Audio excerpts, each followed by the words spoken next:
kembali bersama saya Indra Chandayani sebagai host di acara Podcast Siap Gesti. Nah, di episode kali ini saya akan membahas tentang seputaran STM, terutama untuk profesi keperawatan. Saya di sini ditemani oleh salah satu dosen dari Politeknik Siap juga, yang kebetulan beliau juga menjabat sebagai sekretaris DPK PPNI RSUD Samsudin SH. Boleh diperkenalkan, Pak? Ya, terima kasih. Halo, Kiki apa? Baik, Pak. Saya kenal ya, dan saya betul sebagai sekretaris PPNI Komisariat Komisariat Samsudin SH. Oke, nah sebelum kita membahas lebih dalam tentang STL, saya akan menjelaskan dulu nih apa sih itu STL. Surat registrasi atau STL merupakan bukti tertulis yang diberikan oleh pemerintah kepada tenaga kesehatan yang telah memiliki sertifikat kompetensi. Sesuai dengan amanat Undang-Undang Nomor 17 Tahun 2023 tentang Kesehatan, pemerintah akan berupaya untuk memberikan kemudahan dalam menerbitkan STL seumur hidup bagi tenaga medis dan tenaga kesehatan. Sebelumnya STL itu kan hanya berlaku selama 5 tahun ya, Pak, betul? Ya. Nah, menurut Bapak bagaimana sih tanggapannya terkait STL yang ditetapkan seumur hidup? Kalau menurut organisasi profesi STM menjadi seumur hidup itu memang adanya kemunduran. Kenapa disebut kemunduran? Karena kompetensi perawat diragukan. Karena biasanya setiap 5 tahun secara berkala si perawat ini ya. Jadi perawat ini akan diambil dari rumahnya jika STM perawatnya, tapi dengan STM seumur hidup, kita juga masih mencoba memahami dasar dari pembuatan STM itu sendiri. Tetapi kita masih percaya bahwa negara pasti akan memberikan yang terbaik untuk rakyatnya. Tetapi kita masih terus berupaya agar bahwa si STM seumur hidup mudah-mudahan banyak hal positif. Iya. Itu saja. Berarti Pak, sebelumnya kan setiap 5 tahun sekali ada evaluasi dari organisasi apa tidak? Ada. Berarti setelah ditetapkannya seumur hidup jadi nggak ada? Organisasi profesi menjadi bagian perkumpulan organisasi bagi profesi tertentu, tapi tidak menjadi dasar untuk menentukan rekomendasi untuk memperpanjang STR ataupun juga STR. Jadi sekarang STR itu berlaku seumur hidup karena sesuai dengan ketentuan undang-undang dari Undang-Undang 38 tahun 2014 tentang perawatan dan beberapa profesi lainnya digabung menjadi satu omnibus kesehatan yang disebut dengan Undang-Undang 17 tahun 2023. Oh gitu. Terus ada nggak sih Pak perbedaan syarat dari undang-undang yang sebelumnya dan undang-undang yang sekarang untuk membuat STR? Untuk sekarang STR yang terbaru dia lebih simpel ya. Walaupun saat ini pada saat podcast ini dibuat, sistem masih main terus karena mungkin semua orang ingin membuat STR itu jadi ada website-nya. Tetapi satu ketika kita melakukan STR maka saatnya tidak perlu menggunakan sampai misalnya input data saat kita STR yang lama berapa lama pun nanti bisa STR kan dilakukan terkini itu pada tahun 2015 otomatis. Misal 2017 STR habis, sekarang harus otomatis tanpa harus punya STR tanpa harus menjadi anggota PPNI dan tanpa harus menjadi perawat. Ya. Terus misal kalau ada perawat yang tahun lalu baru mau memperpanjang, otomatis kan harusnya 2027. Nah, karena sekarang sudah diberlakukannya undang-undang yang menetapkan STR seumur hidup, itu gimana Pak? Jadi kalau kembali kemarin misal 2023, 2022 habis 2023 itu bisa hari ini perpanjangan juga. Jadi udah seumur hidup. Kalau kan STR itu belum habis siapa mau. Terus Pak, untuk kandidasi STR seumur hidup ini kita harus menunggu berapa lama? Normalnya 10 hari itu sudah target, tapi kalau hari prosesnya sudah penuh kayaknya si proses maintenance, jadi ada 1 bulan pun perlu selesai. Tapi normalnya semua hari kerja ya, penting dan pengajuan pembayaran akhirnya seperti itu saya. Terus kan STR itu kan selalu dipertanyakan oleh tenaga kesehatannya. Kenapa sih harus ada STR gitu? Nah kalau menurut Bapak sendiri STR itu seberapa penting sih untuk tenaga kesehatan? STP itu adalah surat tanda registrasi di mana seorang tenaga kesehatan yang kalau nggak punya STP tidak bisa dianggap sebagai kesehatan. Meskipun mereka udah memiliki skill yang mantap gitu ya. Betul, skill yang mantap. Misalnya nih, sekarang MI di mari kita, tapi tidak sekolah perawatan. Seandainya apapun, Anda tidak ada yang ahli karena tidak memiliki pendidikan yang kompeten di bidangnya. Nah, ada nggak sih Pak kekurangan dan kelebihannya terkait STM seumur hidup ini? Banyak yang memperkenalkan masalah ini. Di antaranya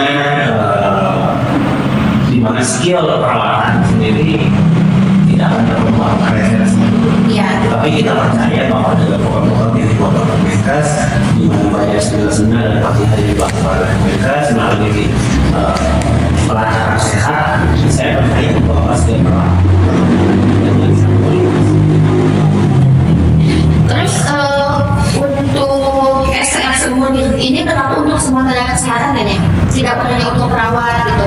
ya berlaku untuk seluruh tenaga kesehatan. Baik dokter, keperawatan dan profesional.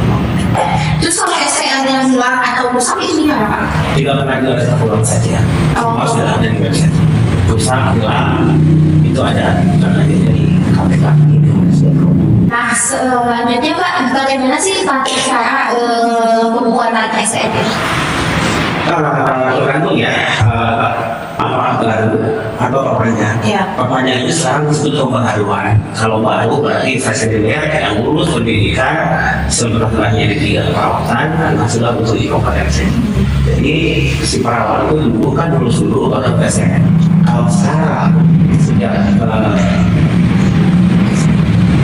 beberapa tahun sebelumnya memang sejak kecocokannya exam maka si perawat ini ketika dia lulus maka dia harus uji kom dulu. Setelah itu kita baru uji kom dulu. Setelah itu uji kom lulus baru memiliki ijazah. Kalau dulu kan lulus dulu baru ikut uji kom. Jadi ada orang yang memberikan bayar perawatan kemudian profesional itu punya ijazah benar, punya ijazah ya. Tetapi tidak harus dikom. Kalau sekarang nggak bisa. Ketika dia tidak orang ini mau ikut dikom dan tidak lulus maka dihitung sampai dengan masa pendidikan maksimal 10 semester. Jika lebih dari 10 semester maka selesai dikom. Pendidikan dilakukan dari kamu tidak akan lulus, tetapi dikom tidak lulus maka tidak akan menjadi ijazah. Nah untuk penjelasan baru itu maksudnya kalau KTKI PNS betul. Jadi ketika masuk KTKI PNS itu kita melakukan proses input dan namanya syarat satu pas foto kemudian KTP sertifikat kompetensi. Yang uji kom itu? Ya. Dan nanti ada ijazah tapi kita tidak itu. Tapi tetap otomatis dari sistem verifikasi yang mulai ke KTKI misalnya nomor satu ini yang diupload 3. Kemudian kalau tinggal update dan juga pembahasan. Kalau perpanjangan atau perubahan bahasa itu syaratnya hanya fungsi militer, kemudian upload password, nomor STM dan tidak ada berkas lainnya yang harus di. Berarti untuk fresh graduate sangat mudah ya Pak, tidak harus mengikuti seminar-seminar yang SKP-nya banyak untuk sekarang. Kalau dari dulu yang fresh graduate tidak ada banyak SKP, jadi itu harus masuk ke STM. Kalau yang pertanyaan tapi sekarang semuanya ada 80 SKP. Dan SKP yang diberlakukan menggunakan SKP Kemenkes. Dulu kan SKP PNI, sekarang SKP-nya Kemenkes dan SKP minimal 25 SKP. Dan itu sebenarnya bukan untuk STM, tapi untuk SIPP. Sekarang belum berlaku, tapi ini sudah berjalan. Entah akan berlaku secara mutlaknya, tetapi ini sudah berlaku. Terus kalau SPL sama SIP itu perbedaannya apa Pak? Kalau SIP itu setelah tanda registrasi, di mana lisensi kita menjadi seorang perawat. Kalau SIP itu izin kita melakukan praktek proyek. Jadi misalkan dari ini bekerja di rumah sakit sendiri. Nah, SIP-nya dibuat pada saat sudah bekerja. Jadi boleh diterima untuk bekerja di rumah sakit, baru buat SIP. Bukan sebelumnya. Bukan sebelumnya. banyak yang salah arti misalkan sudah lulus dalam STM mau bikin STM tapi aku belum, nah itu nggak bisa bu gitu. Jadi buat STM dulu ketika sudah jadi mau kerja maka buat SPP, kemudian kita mau kerja tidak maka SPP yang mau disambut lalu masuk ke tempat yang baru dan buat SPP yang baru lagi. Oh, berarti untuk perawat tidak boleh memiliki SPP dari satu? Boleh satu dari satu, tapi kan sudah tidak praktek di semua kita sebut. Boleh dari satu maksimal 42, tapi minimal dari lagi harus sudah 92. Oh, Kalau jadi ada perawatan maksimal satu. Dan satu itu harus layak ini, bukan praktek ini. Lalu boleh. Nah, untuk pembayarannya sendiri ini berapa sih Pak untuk pembuatan STM ini?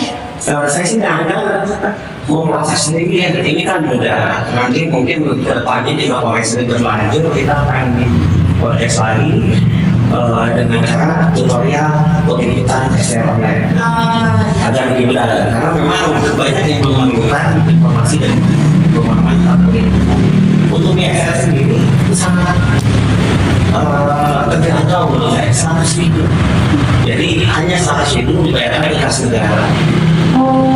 Tapi yang agak sulit itu kadang orang-orang tidak mau mengurusi sendiri dan mereka beres dan bahkan tidak mau tahu banyak beres. Ini yang agak sedikit berbeda sekali yang banyak misalnya menghitung nomor secara sendiri karena ini ada lebih murah dan lebih murah karena hanya sama sendiri. Untuk iuran per bulannya ya? Tidak ada. Oh, tidak ada. Untuk SR tidak ada ikan kemudian ada ada iuran untuk organisasi perawat misalnya. Oh, untuk anggota menjadi anggota PPRI? Ya, kalau sekarang biasanya bukan PPRI saja karena sudah undang-undang baru PPRI di salah satunya salah satu. Jadi tergantung apa yang ada gitu. Nah, oke teman-teman, karena pertanyaan-pertanyaan sudah dijawab jelas nih oleh narasumber kita, mungkin kita cukupkan saja untuk episode kali ini pembahasan tentang STM. Terima kasih kepada Bapak Zainal sudah berpartisipasi untuk datang ke podcast kami. Semoga kita bisa